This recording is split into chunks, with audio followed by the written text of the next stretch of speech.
चलिए स्टार्ट करते हैं डीएनए फिंगरप्रिंटिंग से। क्या है डीएनए फिंगरप्रिंटिंग, पहले ये देखना है।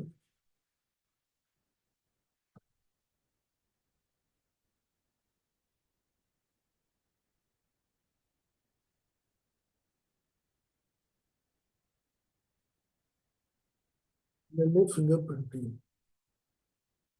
क्या इसमें कंसेप्ट है, क्या है डीएनए फिंगरप्रिंटिंग,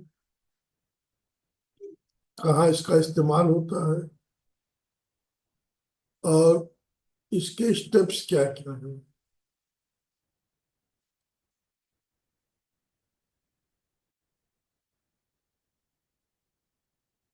क्या पूरे ह्यूमन जीनोम का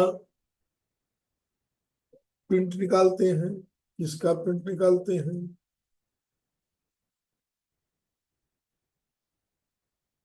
ये डीएनए फिंगरप्रिंटिंग जो है रेपिटेटिव डीएनए या सैटेलाइट डीएनए में डिफरेंस को देखा जाता है। मतलब ये जो मोस्ट ऑफ द डीएनए है जो किसी चीज को कोड करता है,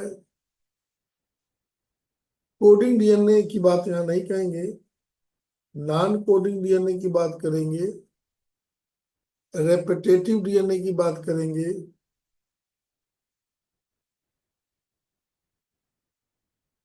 रेपिटेटिव डीएनए की बात करेंगे। रेपिटेटिव डीएनए का फिंगरप्रिंट बन सकता है क्योंकि इसमें कुछ न्यूक्लियोटाइड्स बार बार रिपीट होते हैं, तभी उनका जो है हम। और दूसरा होता है बल्क डीएनए।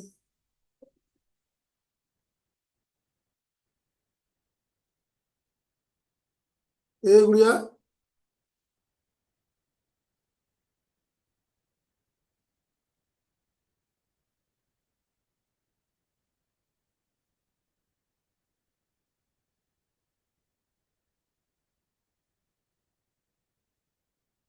ये बल्क डीएनए है।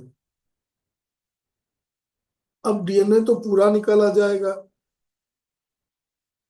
तो कैसे हम इन दोनों को सेपरेट करेंगे। तो डीएनए को हम डेंसिटी ग्रेडियंट सेंट्रीफ्यूगेशन द्वारा, density gradient centrifugation, density gradient centrifugation एक सिस्टम है जिससे हम with the help of this density gradient centrifugation we separate DNA into bulk DNA and repetitive DNA. Bulk DNA produce major peak। जहां major peak आ रहा है वो bulk DNA है, और जहां स्मॉलर पीक आ रहा है, स्मॉलर पीक आ रहा है, वो रेपिटेटिव डीएनए है। तो हम इसी रेपिटेटिव डीएनए को सेपरेट करते हैं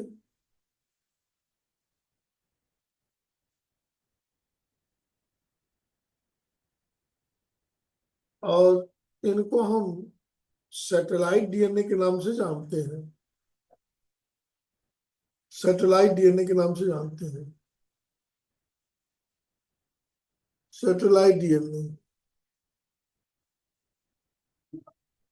अब ये सैटेलाइट डीएनए दो प्रकार के होते हैं, इनमें भी एक होता है माइक्रो सैटेलाइट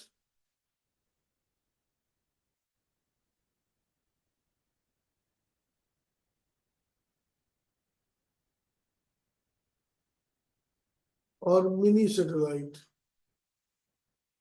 मिनी मतलब माइक्रो कह लीजिए,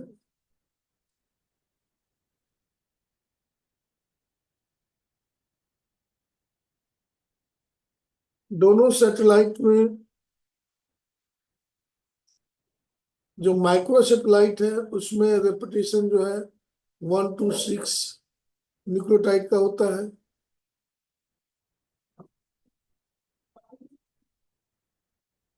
और जो मिनी का या मैक्रो का लीजिए 11 to 60 न्यूक्लियोटाइड का होता है।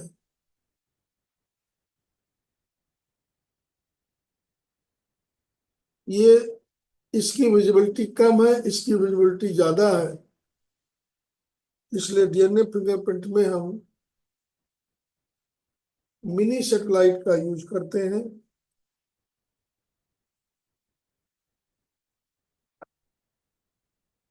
डीएनए फिंगरप्रिंटिंग के स्टेप्स क्या हैं?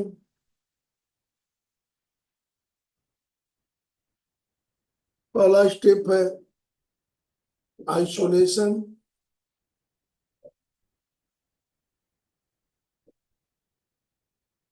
आइसोलेशन ऑफ डीएनए,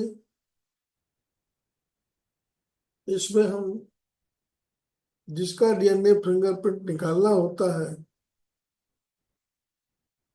उसका या तो हम WBC प्राप्त करते हैं, क्योंकि RBC में तो न्यूक्लियस होता नहीं है, या ब्लड मिल जाए तो ब्लड में भी WBC मिलेगा। उसके सलाइवा में भी कुछ सेल्स पाई जाती हैं, उनसे भी निकल सकता है।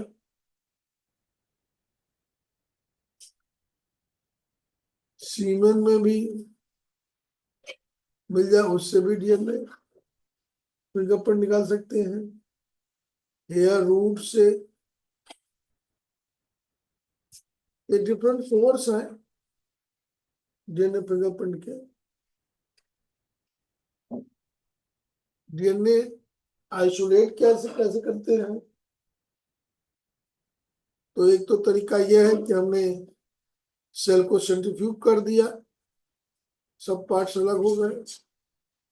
दूसरे में हम जो क्या करते हैं कि उसमें प्रोटीन डाइजेशन एंजाइम प्रोटीएजेज डालते हैं, लाइपेज डालते हैं,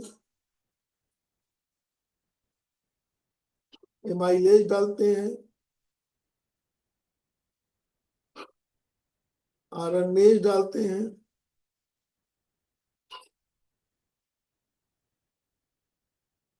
ये सब को डाइजेस्ट कर देगा, प्रोटीन डाइजेस्ट कर देगा, लिपिड को डाइजेस्ट कर देगा, कार्बोहाइड्रेट को डाइजेस्ट कर देगा, RNA को डाइजेस्ट कर देगा। तो इसके बाद जो बचेगा वो डीएनए होगा। तो आइसोलेशन का एक ये तरीका है। दूसरा हम काम करते हैं, डीएनए जो आइसोलेट हो गया, काफी लंबाई होगी उसकी, तो उसको छोटे छोटे खंडों में काटेंगे, फ्रेगमेंटेशन करेंगे, इसको बोलेंगे हम डाइजेशन। डाइजेशन ऑफ डीएनए, इसकी सहायता से बाई रिस्ट्रिक्शन एंडोन्यूक्लियस की सहायता से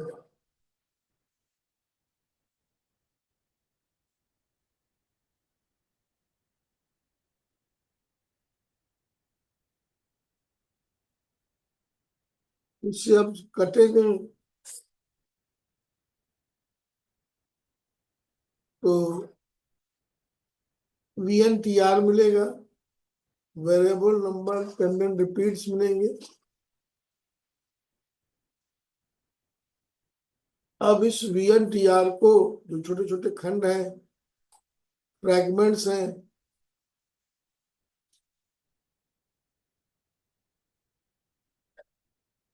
फ्रैगमेंट्स को हम VNTR बोला गया। अब इस फ्रैगमेंट को सेपरेट करेंगे,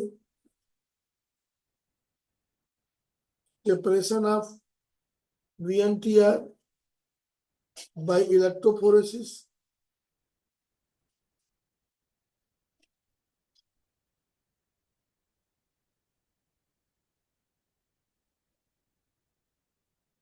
preparation of VNTR by electrophoresis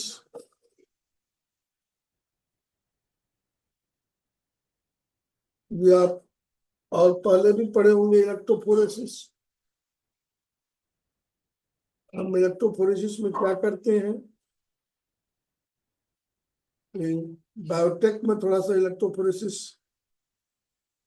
की डिटेल्स आपको मिलेगी।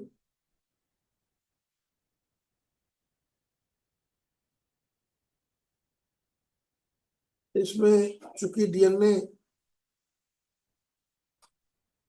निगेटिवली चार्ज होता है,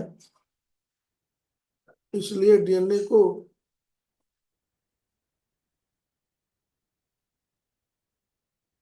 एक वेल में डालेंगे, अलग अलग वेल में डालेंगे। ये इलेक्ट्रोफोरेसिस का मशीन है।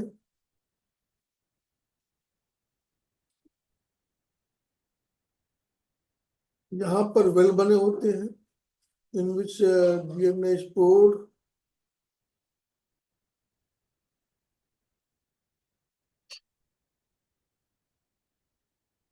ये वेल है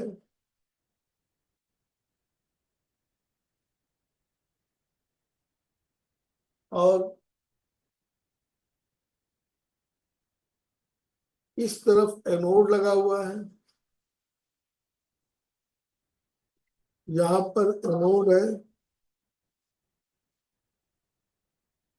एनोड पॉजिटिवली चार्ज इलेक्ट्रोड है और डीएनए निगेटिवली चार्ज होते हैं, इसलिए वो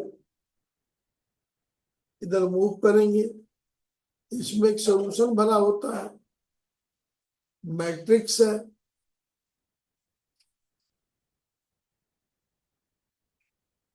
मैट्रिक्स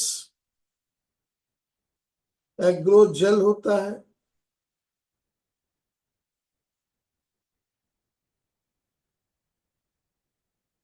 एग्रोज जेल होता है। एग्रोज जेल जो है हम एल्गी से प्राप्त करते हैं, सी एल्गी से, रेड एल्गी से प्राप्त करते हैं। ये एग्रोज जेल जो है sieving effect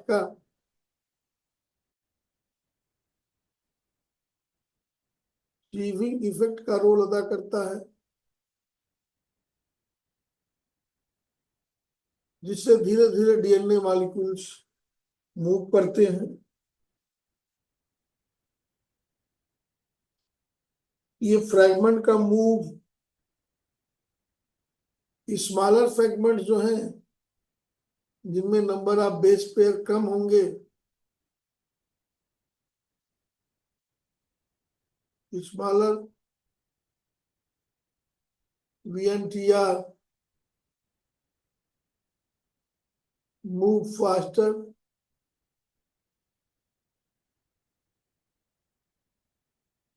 cover more distance.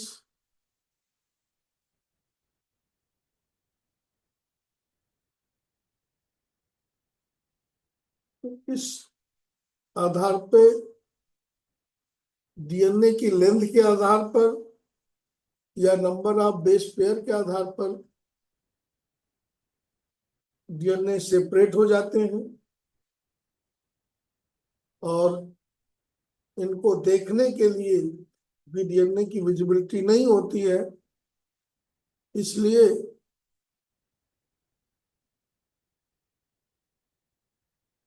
DNA को जो हम इथिडियम ब्रोमाइड से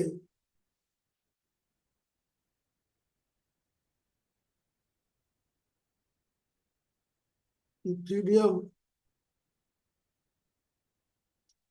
ब्रोमाइड से स्टेन कर देते हैं। इथिडियम ब्रोमाइड जो है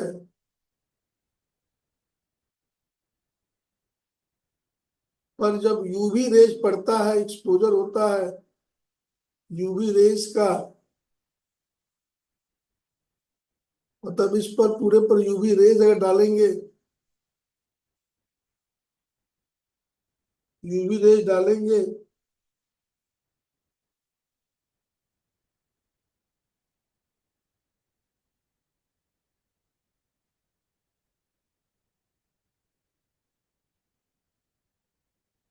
तो इनकी विजिबिलिटी दिखेगी। ये जो है ब्राइट ऑरेंज कलर में दिखेंगे।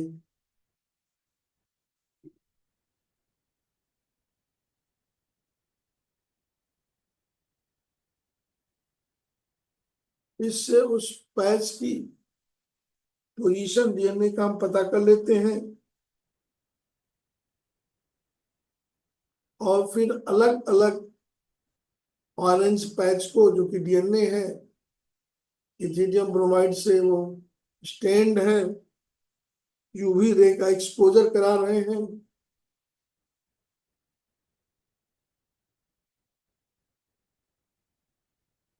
तो इस तरह से उनको हम आइडेंटिफाई कर लेते हैं। आइडेंटिफाई करने के बाद उनको काटते हैं और उससे, उस बैंड से, उस एग्रोजेल के बैंड से डीएनए को एक्सट्रैक्ट करते हैं। इस एक्सट्रैक्शन को इलूशन बोलते हैं।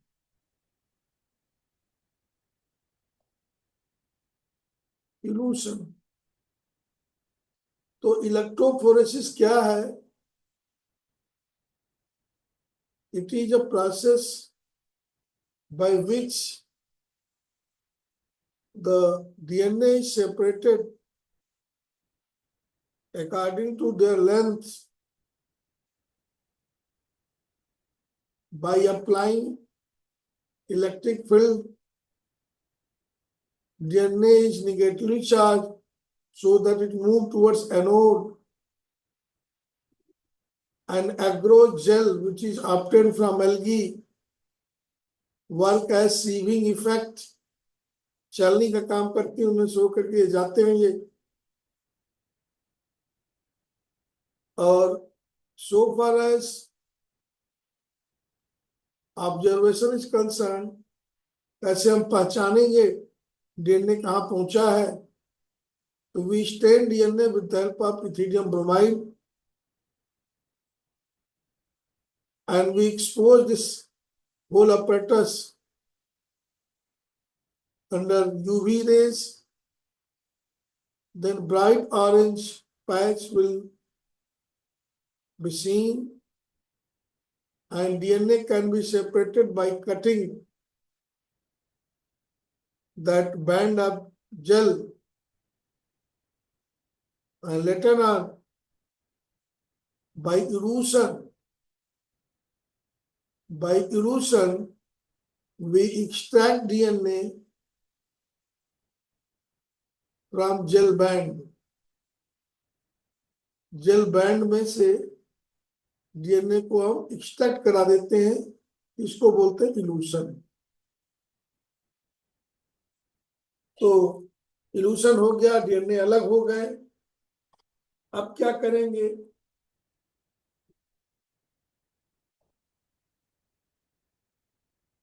अब इनकी जो है हम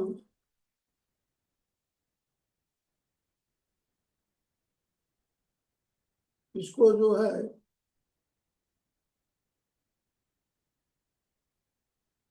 नाइट्रोसेलुलोज फिल्म पर इम्प्लांट करेंगे। नाइट्रोसेलुलोज फिल्म पर इम्प्लांट करेंगे। बीच में पीसीआर टेक्नोलॉजी, पीसीआर टेक्नोलॉजी द्वारा जो है हम इनकी संख्या को, डीएनए के फ्रैगमेंट की संख्या को बढ़ा लेते हैं।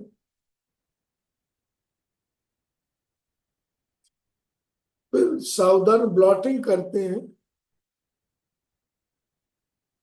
सावधान ब्लॉटिंग में क्या होता है?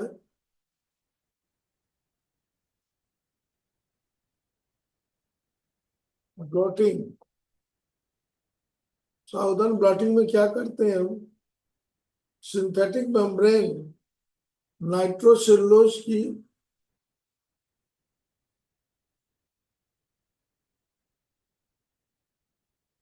सिंथेटिक मेम्ब्रेन है, उसके ऊपर सिंगल स्टैंडर्ड डीएनए डालते हैं। अब सिंगल स्टैंडर्ड डीएनए कैसे प्राप्त होगा? पीसीआर से हमने मल्टीप्लाई कर लिया डीएनए फ्रेगमेंट्स को, फिर उन डीएनए फ्रेगमेंट्स को हीट करेंगे या एल्कली इसका इस्तेमाल करेंगे, तो ये सिंगल स्टैंडर्ड डीएनए बन जाएगा।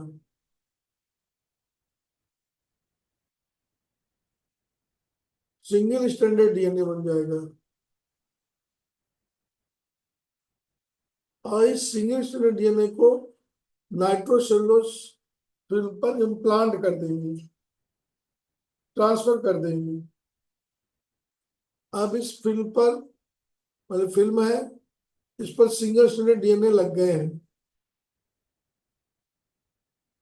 अब इसके बाद इसका हाइब्रिडाइजेशन करेंगे। इस नाइट्रोसेलुलोज फिल्म को एक बाथ में इमर्स्ड करेंगे। ये बात है, इसमें रेडियो एक्टिव प्रोब लगे होते हैं। रेडियो एक्टिव प्रोब का लीजिए, रेडियो एक्टिव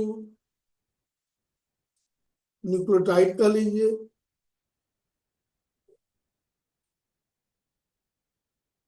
ये लगे होते हैं।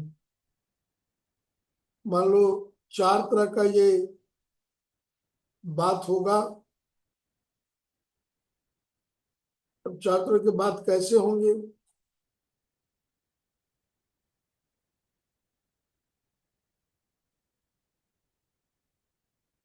एक बात ऐसा है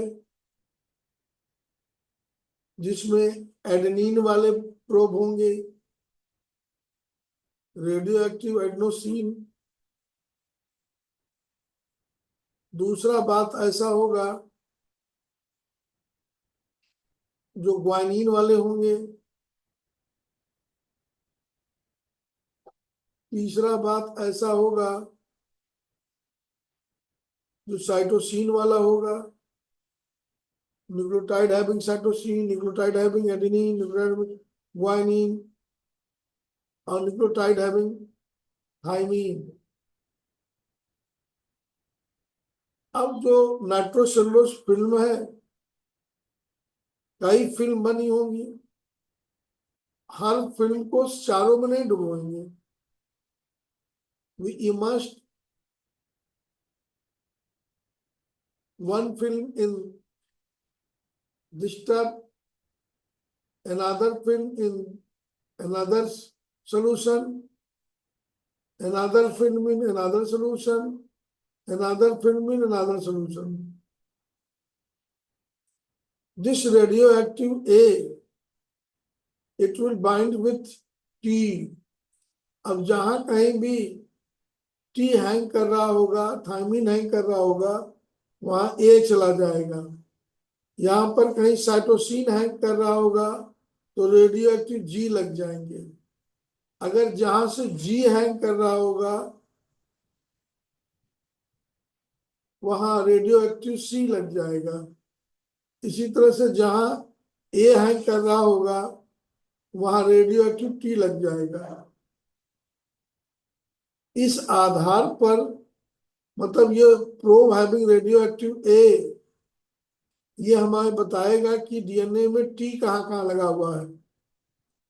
जो जी वाला है वो बताएगा सी कहाँ लगा लगा हुआ है। सी वाला बताएगा जी कहाँ लगा हुआ है। टी वाला बताएगा ए कहाँ लगा हुआ है। लेकिन ये जो नाइट्रोसेलुलोज की फिल्म है, ये हाइब्रिडाइज हो गई तो ये इससे ज्वाइंट हो गए, लेकिन ज्वाइंट होने से तुरंत पता नहीं चल जाता। फिर इसका डिटेक्शन किया जाता है। ऑटो रेडियोग्राफी द्वारा इसका हम डिटेक्शन करेंगे, ऑटो रेडियोग्राफी द्वारा। अब ऑटो रेडियोग्राफी में मान लीजिए कुछ जगहों पर कुछ पैच दिख रहे हैं, ब्लैक दिख रहा है, कुछ पर थोड़ा ब्लैक ब्लैक, कुछ पर ज्यादा ब्लैक, तो किसी एक न्यूक्लियोटाइड के ये पैच को बताएगा ही। अगर ए वाले प्रोब में डाले हैं तो ये टी न्यूक्लियोटाइड को शो करेगा, अगर जी वाले में डाले हैं तो सी न्यूक्लियोटाइड को कोड करेगा। चूंकि ये मिनी सैटेलाइट है, इसलिए जहां भी न्यूक्लियोटाइड्स होंगे दे विल बी 11 to 16 नंबर, and these numbers are sufficient to black photographic plate, x ray plate को ये ब्लैक कर देते हैं। इस तरह से कहां कहां ये पाए जा रहे हैं इसका हम आइडेंटिफिकेशन कर लेते हैं, और इसकी मैचिंग कराई जाती है। क्या क्या इसका एप्लीकेशन है? पहला तो इसका एप्लीकेशन है क्रिमिनल का आइडेंटिफिकेशन, क्रिमिनल आइडेंटिफिकेशन।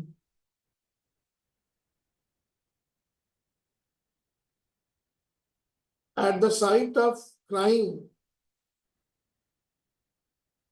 क्रिमिनल का ब्लड मिल जाए,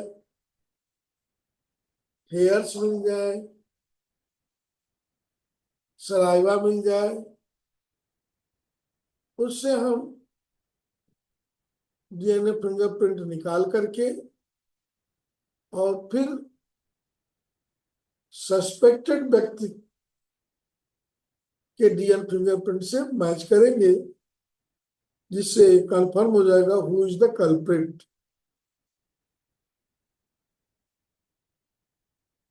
दूसरा कभी कभी होता है टू प्रूव पैटर्निटी,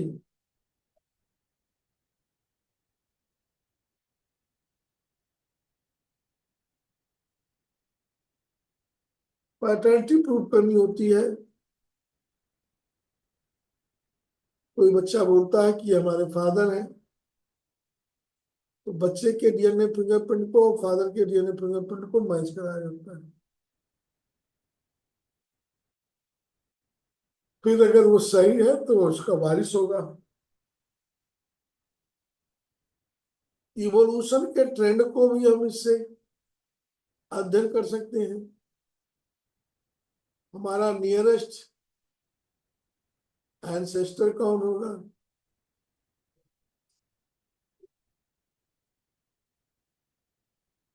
ये डीएनए फिंगरप्रिंट का एप्लीकेशन है। तो डीएनए फिंगरप्रिंटिंग के स्टेप्स को एक बार फिर जल्दी से समझ लें। तो पहला स्टेप आइसोलेशन का है। पहला स्टेप आइसोलेशन का है। जब डीएनए आइसोलेट हो गया, अब आइसोलेशन हम सेंट्रीफ्यूज द्वारा कर सकते हैं या डाइजेस्टिव एंजाइम द्वारा कर सकते हैं। उसके बाद उसका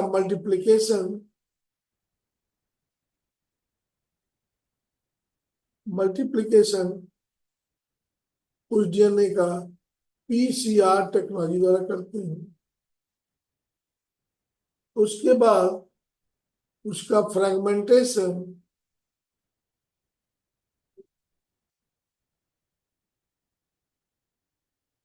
हम रिस्ट्रक्शन एंडोन्यूक्लियेज द्वारा करते हैं। इसके बाद उन फ्रैगमेंट को सेपरेट करते हैं इलेक्ट्रोफोरेसिस द्वारा,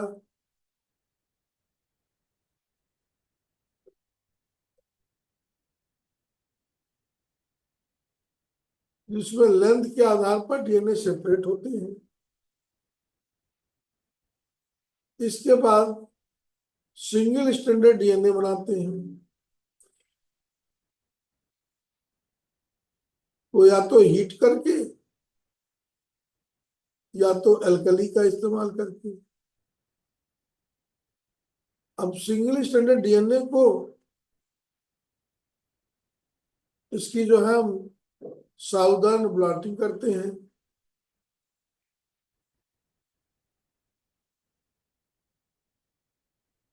इसको हम नाइट्रोसेलुलोज फिल्म पर इम्प्लांट करते हैं।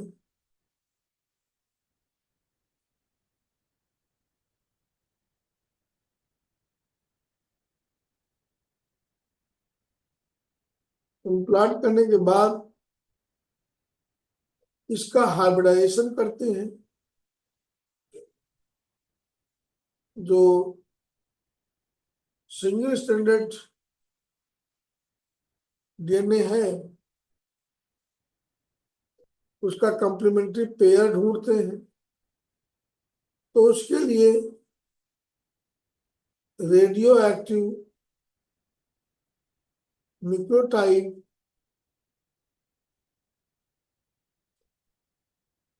या प्रोब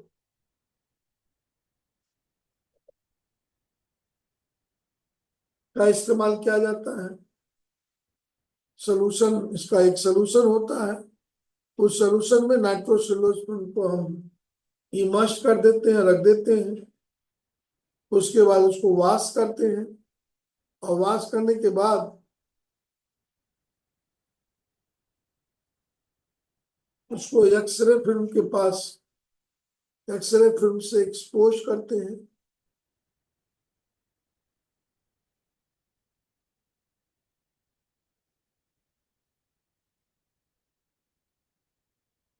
जहां पर न्यूक्लियोटाइड रिपीट कर रहा होगा, 11 से लेकर के 60 संख्या तक होगा, उस स्थान पर एक्सरे फिल्म में ब्लैक स्पॉट आ जाएंगे। वो बताएगा वहां एक रेपिटेशन हो रहा है। अब यह रेपिटेशन पेरेंट के रेपिटेशन से मैच करता है, जरूरी है। इसी के आधार पर पता चलता है कौन किसका पेरेंट है, और कल्पिट की पहचान भी इसी आधार पर होती है। तो this is all about DNA fingerprinting and it's